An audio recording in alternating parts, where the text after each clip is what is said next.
वक्त चल रहा बुरा वो बदल जाएगा, है काबिलियत उसमें तो निखर जाएगा। क्यों घबराता है गम के इन लम्हों से, ये लम्हा है फिसल जाएगा। इसलिए हंसते रहिए, मुस्कुराते रहिए। अब शुरू करते अपने फंडामेंटल राइट, मूल अधिकारों की जर्नी। हमने इस वीडियो में जाना था आर्टिकल 20 तक, तो अब हम जानेंगे इससे आगे।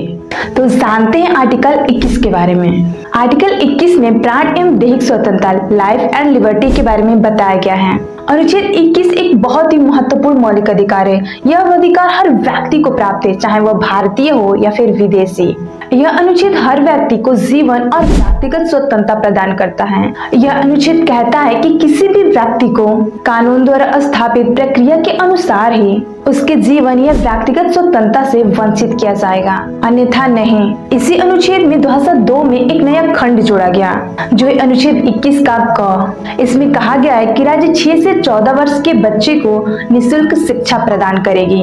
अनुच्छेद 21 से संबंधित बहुत से महत्वपूर्ण मामले हैं, जैसे मेनका गांधी बनाम भारत संघ 1978, विशाखा बनाम राजस्थान राज्य 1997, MC मेहता बनाम भारत संघ 1987। हमने इस वीडियो में मेनका गांधी केस के बारे में जान रखा है, तो अगर आपको इस केस के बारे में जानना है तो वीडियो का लिंक डिस्क्रिप्शन में जाके देख सकते हैं।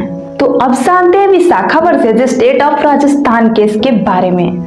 यह केस एक ऐसी महिला से जुड़ा है जो समाज में हो रही कुरीति के खिलाफ आवाज उठाई, लेकिन उसे क्या पता था कि इसके बदले उसे अपनी ही आबरू का बलिदान देना पड़ेगा। राजस्थान की रहने वाली भौरी देवी बाल विवाह और दहेज के खिलाफ अभियान चलाकर महिला सशक्तिकरण और उनकी सुरक्षा को बढ़ावा देने के लिए एक सामुदायिक कार्यकर्ता के रूप में कार्य कर रही थी। वो दौर था 1992 का, जब एक परिवार में बाल विवाह किया जा रहा था। भौरी देवी को जब यह सूचना मिली तो वो वहां जाके बाल विवाह को रुकवाने की कोशिश की। उस वक्त उस बच्ची का भविष्य बर्बाद होने से तो बच गया, लेकिन अगले ही दिन उसकी शादी कर दी गई। लेकिन वहां उपस्थित कुछ रूढ़िवादी लोगों को उनका यह कार्य पसंद नहीं आया और वह भौरी देवी से बदला लेने के लिए मौके की तलाश करने लगे। एक दिन जब भौरी देवी अपने पति के साथ खेतों में काम कर रही थी, तो अचानक वहाँ कुछ पुरुषों का समूह आया और उनके पति के सामने ही उनके क्रूरता पूर्वक सामूहिक रेप किए। भौरी देवी और उनके पति सब आरोपियों के खिलाफ शिकायत दर्ज कराने के लिए थाने गए, तो पुलिस शिकायत लिखने में देरी की, जिसकी वजह से जांच में भी देरी हुई। लोगों द्वारा उन्हें कई तरह से अपमानित किया गया और उनके हाथ से उनकी नौकरी भी जा चुकी थी।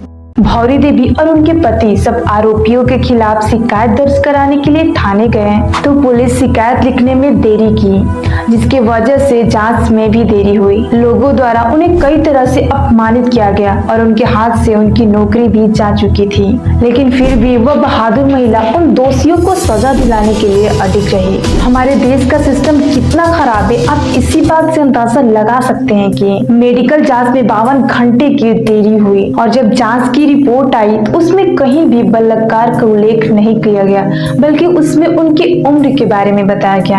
यानी कि उस रिपोर्ट के अनुसार भौरी देवी के साथ कोई भी सामूहिक बलात्कार नहीं हुआ था। कितनी शर्म की बात है ना, जिसकी पुष्टि करने के लिए वो जांच हुई, उसमें उसकी पुष्टि ना करके बल्कि उनके उम्र के बारे में बताया गया। इसके बाद भी भौरी देवी हार नहीं मानी और राजस्थान के एक जिले की निचली अदालत का दरवाजा खटखटाया, लेकिन सबूतों की कमी के कारण और स्थानीय विधायक धनराज मीना की सहायता से सभी आरोपियों को निचली अदालत से बरी कर दिया गया। यह केस आप लोग को फिल्म की स्टोरी की तरह लग रहा होगा, लेकिन यह कोई बनावटी कहानी नहीं, बल्कि उस औरत की दास्तां है जिसको अपने निष्ठापूर्वक कार्य के बदले अपनी इज्जत आबरू गंवानी पड़ गई। उस समय भौरी देवी के समर्थन में बहुत सी महिला कार्यकर्ताओं और संगठनों ने विरोध प्रदर्शन जारी कर दिया और भौरी देवी को न्याय दिलाने की गूंज राजस्थान के हर कोने में गूंज उठा। विशाखा जो एक NGO था जो महिलाओं के हितों और अधिकार के लिए कार्य करता था, उसके द्वारा सुप्रीम कोर्ट में जनहित याचिका दायर की गई। इसने भारतीय संविधान के अनुच्छेद 14, 15, 19 और 21 के प्रावधानों के तहत